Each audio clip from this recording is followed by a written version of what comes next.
I was in the conference room, presenting quarterly numbers to our biggest client, when the door suddenly swung open. Ivy, my boss Hugo's girlfriend, walked in like she owned the entire building. She wore designer heels that clicked loudly across the floor, drawing every single eye in the room toward her.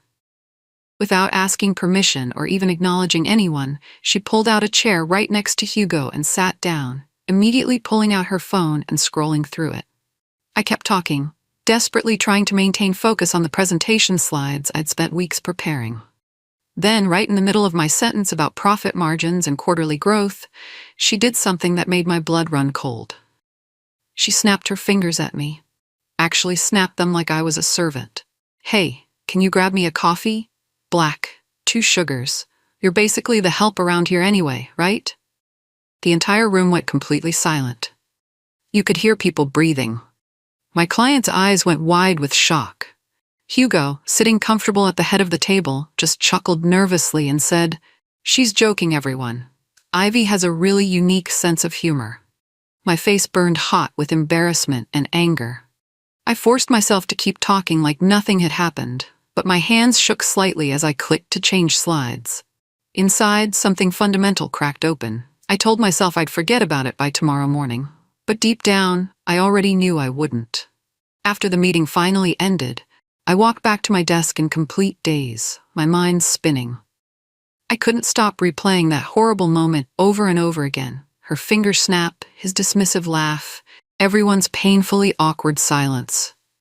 I sat down heavily in my chair and just stared at my computer screen without really seeing anything on it.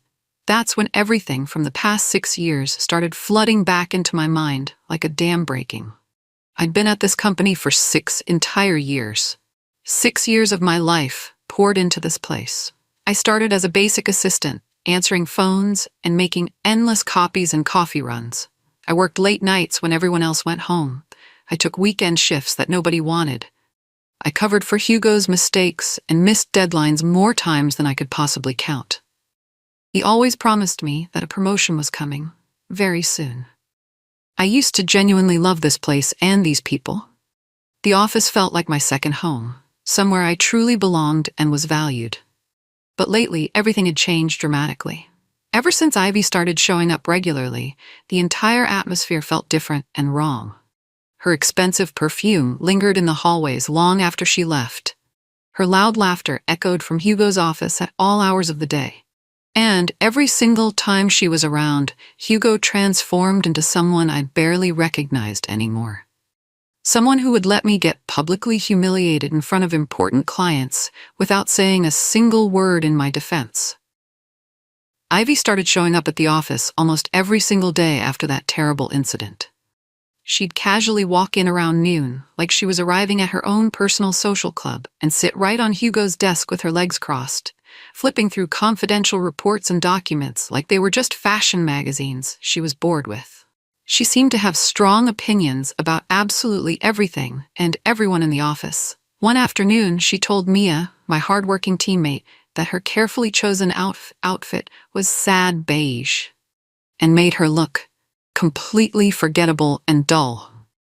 Mia's face turned bright red with embarrassment, but she just looked down at her keyboard and kept working silently. Another time, Ivy told Banks, our nervous intern who was trying his absolute best, that he looked way too anxious to ever have a real career in business. People around the office laughed uncomfortably at her comments, but absolutely nobody said anything to defend the targets of her insults. We all just kept our heads down and tried to stay invisible. Then one day, she pointed her perfectly manicured finger directly at me and said loudly, "Since you're already acting like staff anyway, why don't you run downstairs and get me a latte? Extra foam." I looked up slowly from my keyboard, my heart pounding hard in my chest. I kept my voice as calm as I possibly could manage. "That's not my job," I said quietly but firmly. Her eyes instantly turned ice cold and dangerous.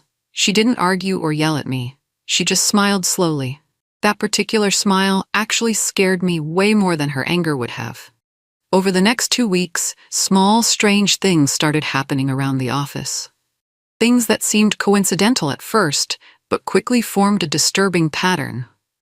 First, I noticed I wasn't included on the Monday morning email chain anymore. The crucial one where all the project leads got their weekly updates and assignments. When I asked Hugo about it, he just shrugged and said it must have been an administrative error. Then he started criticizing tiny, insignificant details in my work that he'd literally never mentioned or cared about before in 6 years. During our team meetings, he'd make these little jokes about me being way too sensitive, and how Ivy didn't mean anything by what she said, she's just direct.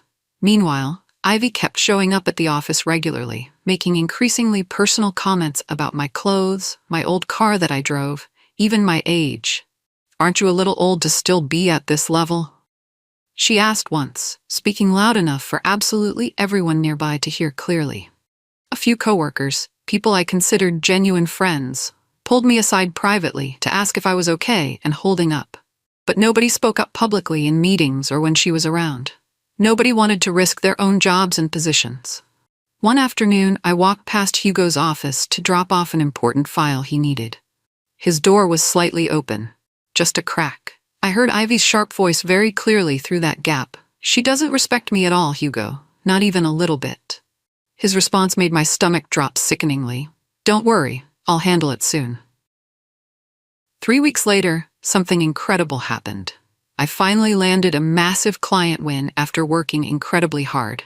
I'd stayed late at the office for almost a full month, carefully building the perfect pitch presentation and proposal. The actual presentation went incredibly, amazingly well beyond my hopes. The client absolutely loved everything I'd prepared and presented. They specifically told Hugo directly that they wanted me personally leading their entire account going forward. I felt this wonderful, warm rush of pride and accomplishment flooding through me. Maybe things were finally turning around for me after all this difficulty. But then came our internal team meeting to discuss and celebrate the big win. Hugo pulled up my entire presentation on the big conference room screen. Only now, he was talking about the whole thing like it had been completely his original idea from the start. He called it his personal strategy and described the pitch as something he'd conceptualized from the very beginning. Then he looked over at me almost dismissively and added, "Of course, she provided some good support throughout the process." That was literally it. Good support. Nothing more. I sat there, completely frozen in my chair, staring at the screen, watching my weeks of hard work get credited to someone else happening in real time right in front of me. When the meeting finally ended and people started filing out, I looked up toward the doorway. Ivy was standing there, leaning against the frame, watching everything with this satisfied expression. She smiled at me slowly, like she'd just watched her absolute favorite television show play out exactly as planned. I couldn't take it anymore. The next morning, I went straight to HR. I sat down across from Paula, the HR manager, and explained everything. The help comment in front of clients, the public humiliation, the credit theft, the way I was being slowly pushed out after 6 years of loyalty. Paula nodded sympathetically and took notes. But then she started using phrases like dynamic personalities and navigating complex relationships. She said Hugo was very valuable to the company and suggested I try working on the relationship with Ivy. I stared at her, realizing what was actually happening. HR wasn't there to protect me. They were there to protect the company and Hugo. My complaint would become just a note in a file that nobody would ever open. I left Paula's office feeling completely alone. That afternoon, I sat at my desk and wondered if maybe I was the problem. Maybe I really was too sensitive. But deep down, I knew that wasn't true. A few days later, I was juggling 3 things at once: a client on hold, a deadline in 20 minutes, and an email that needed urgent attention. The office phone rang. I glanced at the caller ID, Ivy. I let it go to voicemail, planning to call her back in 5 minutes. I just needed to finish what I was doing. 15 minutes later, she stormed through the office doors, her face bright red. She marched straight to my desk. "Why did you ignore my call?" she demanded, loud enough for everyone to hear. I looked up, confused. "I was working. I was going to call you back." She cut me off. "You ignored me on purpose. You're sabotaging me because you're jealous and entitled." Her voice got louder with each word. My coworkers stopped typing and stared. I kept my voice steady. "I was working, that's all." She pointed toward Hugo's office. "Do something about her," she screamed at him. I heard his door open behind me.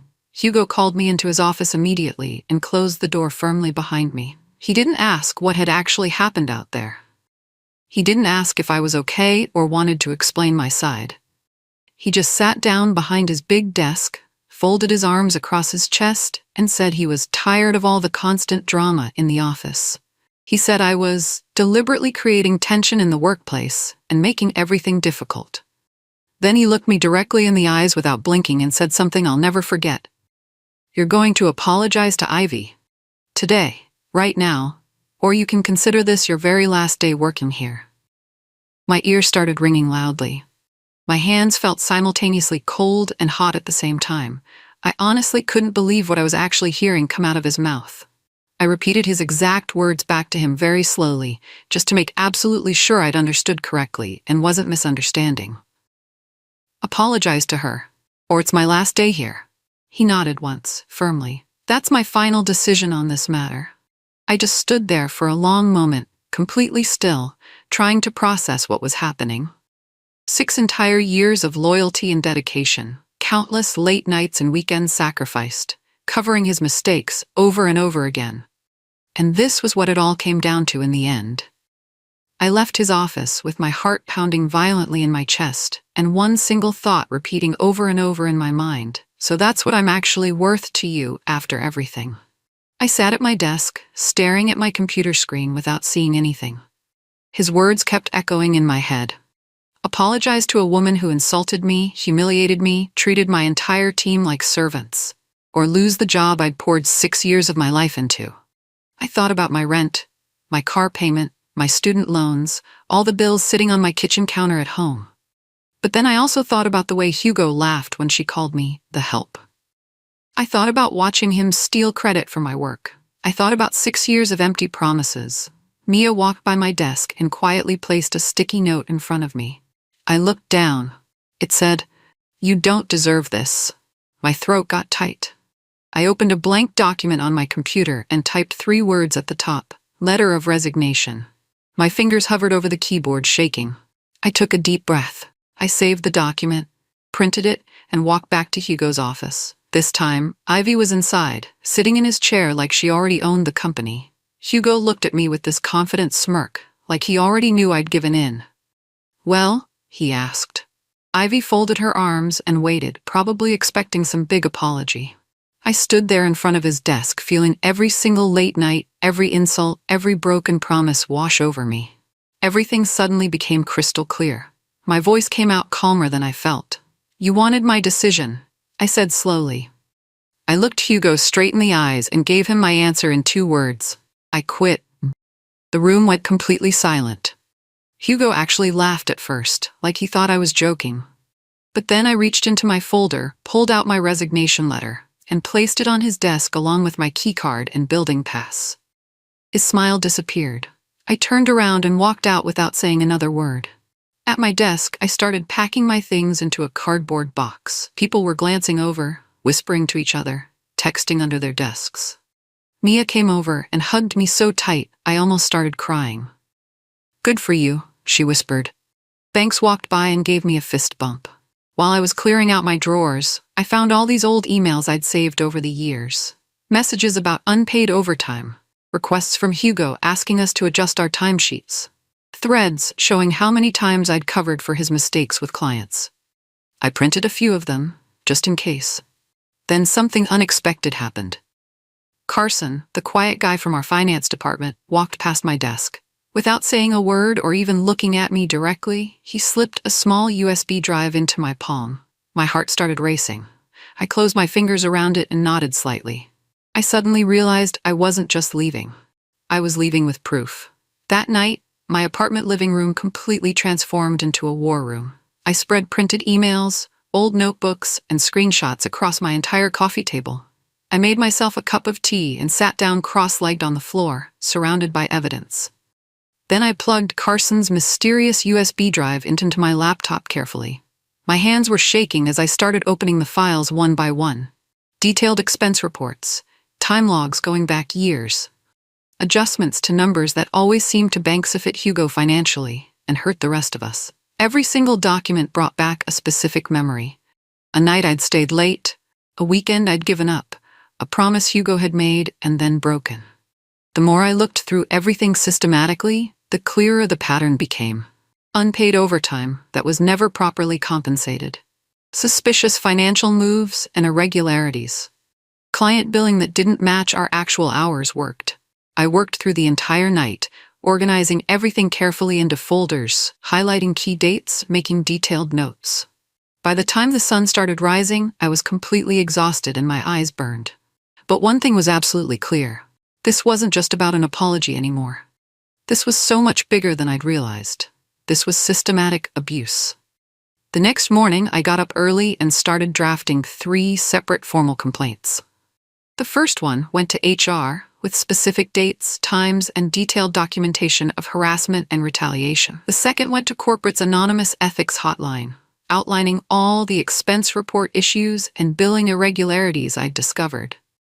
The third went to the state labor board about wage violations, all the unpaid overtime that Hugo had made us hide over the years. I attached the files Carson had given me, along with my own documentation I'd collected. I double-checked everything 3 times to make sure it was perfect. My hands were trembling, but not from fear this time. It was pure adrenaline coursing through me. I wasn't yelling or threatening or trying to get revenge. I was simply telling the truth in black and white, with solid evidence to back up every single claim. I took a deep breath and hit send on all 3 complaints. Within an hour, automated confirmation emails started arriving in my inbox. Somewhere in the system, official records were being created with Hugo's name attached to serious allegations. This was really happening. A few days later, I met up with Wesley, an old contact from one of our former clients.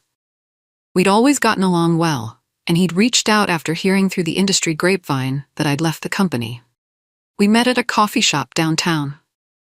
At first, I was careful with my words. I didn't want to sound bitter or unprofessional. But when Wesley pressed me about why I'd left so suddenly, I simply said, my integrity and my job couldn't coexist anymore. I had to choose. He nodded slowly, like he'd suspected something like that. Then he asked for my resume. I sent it to him that same afternoon. 2 days later, a recruiter from Wesley's firm called me. They'd heard strong things about my work and wanted to set up an interview. For the first time since I'd walked out of Hugo's office, I felt something I hadn't felt in months, actual hope. Maybe this disaster was actually going to turn into something better. The following weekend, Mia and Banks invited me out for drinks. We sat in a booth at a bar near the office, shoulders practically touching, finally able to talk freely. They filled me in on everything happening at work. Ivy was basically running around the office now like a self-appointed manager. She was undermining people in front of clients, sitting in on meetings she had no business attending, and bragging to everyone that she was cleaning house of people who didn't respect her. My old team looked exhausted. Their faces were pale and stressed. At one point, Mia leaned in close and whispered, "If you land somewhere else, please remember us. We can't take much more of this." I looked at both of them and realized something important. I hadn't been the problem.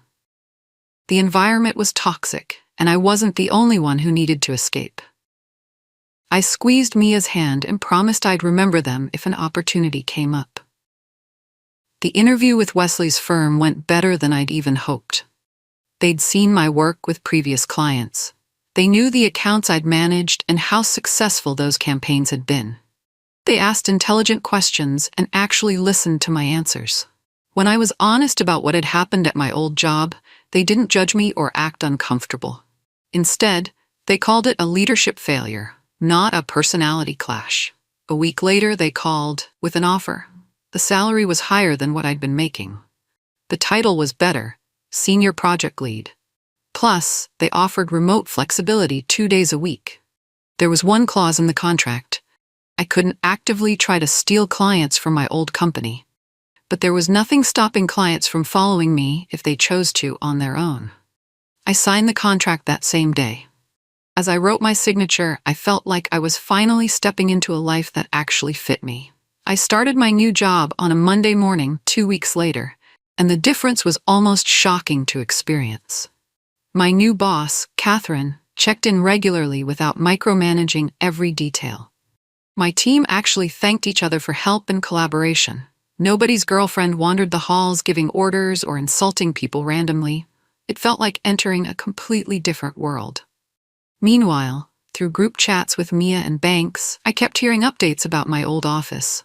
Ivy was apparently overriding Hugo's decisions now, insulting staff members openly, and even emailing clients directly without approval from anyone. Hugo was constantly putting out fires, trying to spin the chaos as a bold new direction for the company culture. But people weren't buying his spin at all. One by one, team members started handing in their resignation letters. Mia said the office felt exactly like a sinking ship with people scrambling. I wasn't there anymore, but every update felt like watching a building slowly collapse in slow motion.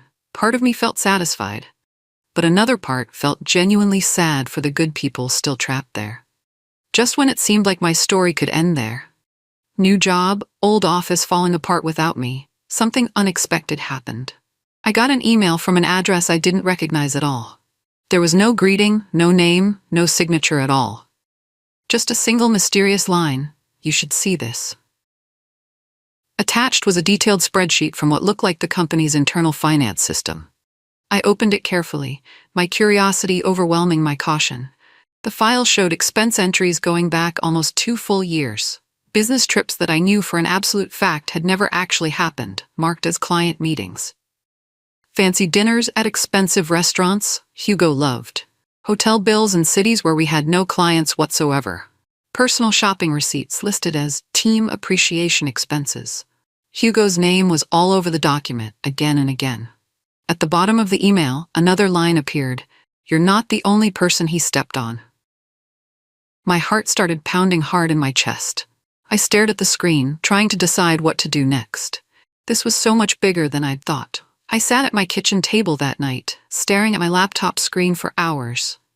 Part of me wanted to just close it and walk away. I had a new job now. I was moving forward. Did I really want to get dragged back into this mess? But then I thought about all the unpaid overtime. I thought about the interns Hugo had burned out and thrown away. I thought about the way he'd let Ivy scream at me in front of my team and called it drama when I tried to stand up for myself. I opened the corporate ethics portal website and logged into the anonymous reporting system. I uploaded the new files and tagged them to my previous complaint. Then I wrote a short, clear message. "This appears to show systematic misuse of company funds by a manager named Hugo. Please investigate." My finger hovered over the submit button for just a second. Then I pressed it. No more second guessing. No more wondering if I was doing the right thing. I was just telling the truth. About a week later, my phone started buzzing with panicked messages from Mia and Banks. Corporate investigators had shown up at the office that morning, completely unannounced. They were requesting expense reports, interviewing staff members privately, and asking very pointed questions about overtime practices and workplace culture. My name kept coming up, apparently, as someone who'd filed an early complaint. Several teammates were asking me what they should say if the investigators interviewed them. I gave everyone the same answer. Just tell the truth. That's the only thing you need to do. I stayed far away from the office itself, but I could feel the storm building around Hugo from a distance. Mia sent me a photo of Hugo's face during one investigator meeting. He looked pale and sweaty. She added, "Karma is real." I smiled at my phone. Maybe it was. The walls were finally closing in, and he'd built them himself with his own choices. Then one afternoon, while I was working from home at my new job on a project, my phone suddenly started ringing. I glanced at the screen and completely froze. It was Hugo calling me. I stared at his name on my phone for a long moment before finally answering. "Hello?" His voice was completely different from before. Soft, friendly, almost warm and fatherly. Nothing like the cold tone he'd used when he gave me that ultimatum. He talked about misunderstandings and how things got out of hand with Ivy. He even threw her under the bus, saying she'd pushed him into making bad decisions he regretted. Then came his real reason for calling. He offered me freelance work at a good rate. He hinted at making things right and paying me fairly for consulting. Then he said it would really help him out if I could clarify a few things to the corporate investigators about my complaint. As he talked, I quietly opened my phone's recording app and hit record. When he finally stopped talking, I gave him my answer, polite but absolutely final. No, Hugo, I'm not coming back and I'm not helping you. The silence on the other end was perfect. A few days after that phone call, Mia sent me a screenshot that made me sit up straight immediately. Hugo's name and photo had completely disappeared from the company website. His entire profile was just gone. Then came the internal email, which Mia forwarded to me right away. It was short and formal. Hugo has been placed on administrative leave pending an internal investigation. All questions should be directed to HR. The group chat with my former coworkers absolutely exploded with messages. People were sending celebration gifts and messages like, "Finally," and "About time," and "Justice served." Another message came through. Ivy's building access pass had been revoked. She couldn't get into the office anymore. Then one more update. Paula, the HR manager who'd brushed off my complaint and told me to work on the relationship, was suddenly pursuing new opportunities elsewhere. In other words, she'd been pushed out too. Nobody was saying my name in any of those emails, and I was completely fine with that. I knew exactly how we'd gotten here. The truth had a way of surfacing. Out of nowhere, I got a call from someone in corporate legal department. My heart jumped nervously when I saw the caller ID. They explained that the investigation had substantiated the wage violations I'd reported in my complaint. They wanted to discuss a settlement regarding my formal complaint and others that had come forward. I was nervous on the call, but I asked very careful questions. I told them I wanted to make sure it wasn't just about me getting compensated. What about the rest of my team? I asked directly. Will they be compensated for all their unpaid overtime too, or just me because I'm the one who complained loudly? There was a pause on the line, then a promise. Yes, the entire team would be included in the settlement package. We spent an hour working out terms carefully. Back pay for everyone who'd been affected by the wage theft. A formal apology letter stating that I hadn't been at fault for anything. An agreement that they'd give me a positive reference if any future employer called to check.